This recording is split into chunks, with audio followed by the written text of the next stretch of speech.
ಕನ್ನಡಿಗ channel ವೈಟಿಯಿಂದ doctor S S ತನ್ನೂರು ಮಾಡುವ ವಂದನೆಗಳು. ಸ್ನೇಹಿತರೆ, ತಮ್ಮೆಲ್ಲರಿಗೂ ಸ್ವಾಗತ. ನಾನಿವತ್ತು ಶರಣರ ಸಂಚಿಕೆಯ ಒಂದು ಮಾಲಿಕೆಯಲ್ಲಿ ಇವತ್ತು ನಾನು ಶಿವಶರಣೆ ಹಾಗೂ ಎರಡನೇ ಅಕ್ಕ ಮಹಾದೇವಿ ಅನ್ನುವಂಥ ಒಂದು ಪ್ರಖ್ಯಾತಿಯನ್ನು ಪಡೆದಿರತಕ್ಕಂಥ ಸಜ್ಜಲಗುಡ್ಡದ ಶಿವಶರಣೆಯ ಸಜ್ಜಲಗುಡ್ಡದ ಶರಣಮ್ಮನವರ ಒಂದು ವಿಶೇಷವಾದಂಥ ಒಂದೆರಡು ಇವತ್ತಿನ ಸಂಚಿಕೆಯಲ್ಲಿ ನಾನು ಅವರ ಲೀಲೆಗಳನ್ನು ಹೇಳಲಿಕ್ಕೆ ಈ ಸಂದರ್ಭವನ್ನು ನಾನು ಬಳಸಿಕೊಳ್ತಾ ಇದ್ದೀನಿ. ಯಾಕಂದರೆ ಸಜ್ಜಲಗುಡ್ಡದ ಶರಣಮ್ಮನ ಅಂದ್ರೇ ಭಕ್ತಿ ಭಾವಕ್ಕೆ ಹೆಸರಾದವರು ಹಾಗೂ ಯಾವತ್ತೂ ಕೂಡ ನಾನು ಮಾಡಿದ್ದೇನೆ, ನಾನು ಮಾತಾಡ್ತೇನೆ ಅನ್ನುವಂಥ ಮಾತನ್ನು ಯಾವತ್ತೂ ಕೂಡ ಆ ತಾಯಿ ಹೇಳ್ಕೊಳ್ಳಿಲ್ಲ. ಏನಿದ್ರೂ ಕೂಡ ಇದು ಅಪ್ಪನ ಮಾತಪ್ಪ, ಹಿಂಗೆ ಅಪ್ಪ ಹೇಳಿದ್ರಪ್ಪ ಅನ್ನುವಂಥ ಮಾತನ್ನೇ ಹೇಳ್ತಾ ಬಂದರೂ ಕೂಡ ತಾನು ಹೇಳಿದೆ, ತಾನು ಮಾಡಿದೆ, ತನ್ನಿಂದನೇ ಆಯಿತು ಅನ್ನುವಂಥ ಮಾತನ್ನು ಆ ತಾಯಿ ಸಜ್ಜಲಗುಡ್ಡದ ಶರಣಮ್ಮನವರು ಯಾವತ್ತೂ ಕೂಡ ಹೇಳಲಿಲ್ಲ. ಹೀಗಿರುವಾಗ ಅವರ ಎರಡು ಲೀಲೆಗಳನ್ನು ಈ ಸಂದರ್ಭದಲ್ಲಿ ನಾನು ಪ್ರಸ್ತುತಪಡಿಸಲಿಕ್ಕೆ, ಕನ್ನಡ ನಾಡಿನ ಸಮಸ್ತ ಸದ್ಭಕ್ತರಿಗೆ ತಿಳಿಸಲಿಕ್ಕೆ, ಕನ್ನಡಿಗ ಚಾನಲ್ ವೈಟಿಯ ಸಮಸ್ತ ವೀಕ್ಷಕರಿಗೆ ತಲುಪಿಸಲಿಕ್ಕೆ ಈ ಸಂಚಿಕೆಯನ್ನು ನಾನು ಮಾಡ್ತಾ ಇದ್ದೇನೆ. ಯಾಕಂದರೆ ಸಜ್ಜಲಗುಡ್ಡದ ಶರಣಮ್ಮನ ಅಂದ್ರೇ ಮೈಮನಗಳು ರೋಮಾಂಚನಗೊಳ್ತವೆ, ಜೊತೆಗೆ ಭಕ್ತಿ ಭಾವ ಪರವಶವನ್ನು ಉಂಟು ಮಾಡ್ತವೆ.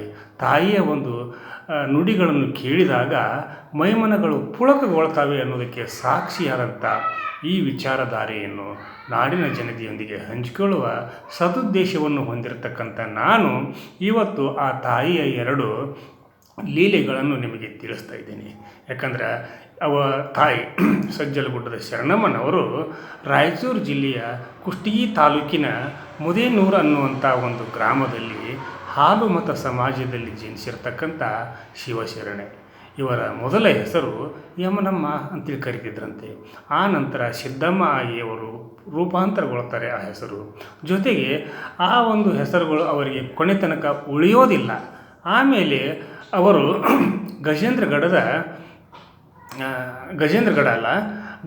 ಗುಡದೂರಿನ ದೊಡ್ಡ ಬಸವಾಚಾರ್ಯರು ಇವರಿಗೆ ಲಿಂಗ ದೀಕ್ಷೆಯನ್ನು ನೀಡಿ, ಇನ್ನು ಮೇಲೆ ನೀನು ಯಮನವನೂ ಅಲ್ಲ, ಸಿದ್ಧವನೂ ಅಲ್ಲ, ಇನ್ನು ಮೇಲೆ ನೀನು ಶಿವಶರಣೆ ಅನ್ನುವಂಥ ಒಂದು ನಾಮಾಂಕಿತವನ್ನು ತಾಯಿ ಶಿವಶರಣೆ ಸಜ್ಜಲಗುಡ್ಡದ ಶರಣಮ್ಮನವರಿಗೆ ನಾಮಕರಣ ಮಾಡಿದಾಗ ಆಮೇಲೆ ಆ ತಾಯಿ ತನ್ನ ಜೀವಿತದ ಕೊನೆಯವರೆಗೂ ಕೂಡ, ಅಂದರೆ ಲಿಂಗೈಕ್ಯ ಆಗುವವರೆಗೂ ಕೂಡ ಆ ತಾಯಿಯ ಹೆಸರು ಶರಣೆ ಹಾಗೂ ಸಜ್ಜಲಗುಡ್ಡದ ಶರಣಮ್ಮ ಅಂತೇಳಿಸಿಂದ ಪ್ರಚಲಿತದಲ್ಲಿ ಬಂತು ಅನ್ನುವಂಥ ಮಾತನ್ನು ಕೂಡ ಹೇಳ್ತಾರೆ.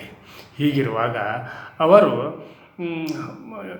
ಲಿಂಗೈಕ್ಯರಾಗಕ್ಕಿಂತ ಹಲವಾರು ವರ್ಷಗಳ ಹಿಂದೆಯೇ ನಡೆದಿರತಕ್ಕಂಥ ಈ ಘಟನೆಯನ್ನು ನಾನು ಉಲ್ಲೇಖ ಮಾಡುವುದೇನೆಂದರೆ, ಆವಾಗ ಒಬ್ಬ ಶಿವಶರಣ ಭಕ್ತ, ಆ ತಾಯಿಯ ಭಕ್ತ ಸಜ್ಜಲಗುಡ್ಡದ ಶಿವಶರಣೆಯ ಭಕ್ತನೊಬ್ಬ, ಇಲ್ಲ ನಾನು ಅಮ್ಮನವರ ಸಮಾಧಿ ಮಂದಿರವನ್ನು ನಿರ್ಮಾಣ ಮಾಡಲಿಕ್ಕೆ ಬಯಸಿದ್ದೇನೆ, ಹೀಗಾಗಿ ನಾನು ಇದೇ ಒಂದು ಸ್ಥಳದಲ್ಲಿ ಸಮಾಧಿ ಮಂದಿರವನ್ನು ನಿರ್ಮಾಣ ಮಾಡ್ತೀನಿ ಅನ್ನುವಂಥ ಮಾತನ್ನು ತಾಯಿಗೆ ಹೇಳಿದಾಗ, ಇಲ್ಲಪ್ಪ ನೀ ಇಲ್ಲಿ ಸಮಾಧಿ ಮಂದಿರವನ್ನು ಮಾಡೋದು ಬೇಡ, ಯಾಕಂದ್ರೆ ಅಪ್ಪ ಹೇಳಿದರು ಇಲ್ಲಿ 2 ಸಮಾಧಿ ಆಗ್ತವ ಅನ್ನುವಂಥ ಮಾತನ್ನು ಅಪ್ಪ ಹೇಳಿದರು ಅನ್ನುವಂಥ ಮಾತನ್ನು ಕೂಡ ಆ ತಾಯಿ ಆ ಭಕ್ತನಿಗೆ ಹೇಳಿದಾಗ ಅಲ್ಲಿ ಇದ್ದವರಿಗೆ ಎಲ್ಲರಿಗೂ ಕೂಡ ದಿಗ್ಭ್ರಮೆ ಆಗ್ತೈತಿ.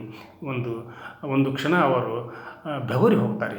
ಯಾಕಂದ್ರೆ ಅಮ್ಮ ತಾಯಿ ಸಜ್ಜಲಗುಡ್ಡದ ಶಿವಶರಣೆಯರು ಯಾವತ್ತೂ ಕೂಡ ನಾನು ಹೇಳಿದ್ದೇನಲ್ಲ, ನಾನು ಮಾಡಿದ್ದೇನಲ್ಲ ಅನ್ನುವಂಥ ಯಾವತ್ತೂ ಕೂಡ ಮಾತನ್ನು ಹೇಳಿದ್ದಿಲ್ಲ. ಯಾಕಂದರೆ ಯಾವತ್ತೂ ಕೂಡ ಅವರು ಪ್ರಚಾರ ಪ್ರಿಯರಾಗಿರಲಿಲ್ಲ.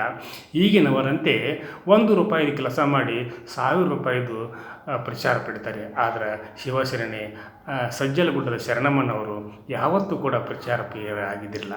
ಆದರೂ ಕೂಡ ಆ ಭಕ್ತ, ಇಲ್ಲ ನಾನು ಅಮ್ಮನವರ ಸಮಾಧಿ ಮಂದಿರವನ್ನು ಇಲ್ಲಿ ನಿರ್ಮಾಣ ಮಾಡ್ತೀನಿ ಅನ್ನುವಂಥ ಮಾತನ್ನು ಹೇಳಿದಾಗ ಅಮ್ಮನವರು ಆಯ್ತಪ್ಪ ನಿಮ್ಮಿಷ್ಟ, ಅಪ್ಪನಿಷ್ಟ ಅಂತೇಳಿ ಸುಮ್ಮನಾದರು. ಅವರು ಅಲ್ಲಿ ಸಮಾಧಿ ಮಂದಿರವನ್ನು ನಿರ್ಮಾಣವನ್ನು ಕೂಡ ಮಾಡಿದರು. ಆ ನಂತರ ಹಲವಾರು ವರ್ಷಗಳ ತರುವಾಯ ಗಜೇಂದ್ರಗಢದ ಒಬ್ಬ ಸಾಧು ಸತ್ಪುರುಷರು ತಾಯಿಯ ದರ್ಶನವನ್ನು ಪಡೀಲಿಕ್ಕೆ, ತಾಯಿಯ ಜೊತೆಗೆ ಉಭಯ ಕುಶಲೋಪರಿಯನ್ನು ಮಾತಾಡಲಿಕ್ಕೆ ಹಾಗೂ ತಾಯಿಯ ಸನ್ನಿಧಾನವನ್ನು ನೋಡಲಿಕ್ಕೆ ತಾಯಿಯ ಬಳಿಗೆ ಸಜ್ಜಲಗುಡ್ಡಕ್ಕೆ ಹೋಗ್ತಾರೆ. ಯಾಕಂದರೆ ಗಜೇಂದ್ರಗಢದ ಸಾಧು ಮಹಾರಾಜರವರು ಹಾಗೂ ಮಹಾ ಸತ್ಪುರುಷರು ಹೋದಾಗ ಇವರು ಸಜ್ಜಲಗುಡ್ಡದ ಶರಣಮ್ಮನವರು ಬರ್ರಿಯಪ್ಪ ಬರ್ರಿಯಪ್ಪ ಅಪ್ಪ ಬರ್ರಿಯಪ್ಪ ಅಂತೇಳಿ ಕರೀತಾರೆ. ಅವರ ಉಪಚಾರವನ್ನು ಮಾಡ್ತಾರೆ. ಮಾಡಿದಾಗ ನೀವು ಹೆಂಗೆ ಬಂದಿರಲ್ಲ ಈಗ ಹಂಗೆ ವಾಪಸ್ ಹೋಗ್ರಿ, ಯಾಕಂದರೆ ನೀವು ಇಲ್ಲಿ ಉಳ್ಕೊಳ್ಳೋದು ಬೇಡ ಅನ್ನುವಂಥ ಮಾತನ್ನು ಕೂಡ ಆವಾಗ ಆ ತಾಯಿ ಶರಣೆ ಶಿವಶರಣೆ ಸಜ್ಜಲಗುಡ್ಡದ ಶರಣಮ್ಮನವರು ಆ ಸಾಧುಗಳಿಗೆ ಸತ್ಪುರುಷರಿಗೆ ಹೇಳ್ತಾರೆ, ಇಲ್ಲವ್ವ ನಾನು ನಿನ್ನ ಜೊತೆಗೆ ಇರಲಿಕ್ಕೇ ಬಂದೀನಿ, ನಿನ್ನ ಒಂದು ಕೃಪಾ ಕಟಾಕ್ಷಕ್ಕೆ ಪಾತ್ರರಾಗಲಿಕ್ಕೇ ಬಂದೀನಿ, ನಿನ್ನ ಜೊತೆಗೆ ನಾನು ಆಧ್ಯಾತ್ಮಿಕ ವಿಚಾರಗಳನ್ನು ಚರ್ಚೆ ಮಾಡಲಿಕ್ಕೆ ಬಂದಿದ್ದೇನೆ, ನಾನು ಇವತ್ತಿಲ್ಲಿ ಉಳ್ಕೊಳ್ಳೋವನೇ, ನಾನು ಇವತ್ತಿಲ್ಲಿ ಇರೋವನೇ ಎನ್ನುವಂಥ ಮಾತನ್ನು ಹೇಳಿದಾಗ ವಿಧಿ ಇಲ್ಲದೆ ತಾಯಿ ತನ್ನ ಭಕ್ತರಿಗೆ ಹೇಳ್ತಾಳೆ. ಅವರಿಗೆ ಪ್ರಸಾದದ ವ್ಯವಸ್ಥೆಯನ್ನು ಮಾಡ್ತಾರೆ. ಇಳ್ಕೊಳ್ಳಲಿಕ್ಕೆ ಮಲ್ಕೊಳ್ಳಲಿಕ್ಕೆ ಅವರಿಗೆ ಒಂದು ಕೋಣೆಯಲ್ಲಿ ಹಾಸಿಗೆ ಹೊದಿಕೆಯನ್ನು ಕೂಡ ಕೊಡ್ತಾರೆ. ಪ್ರತಿ ದಿವಸ 2 ಗಂಟೆಗೆ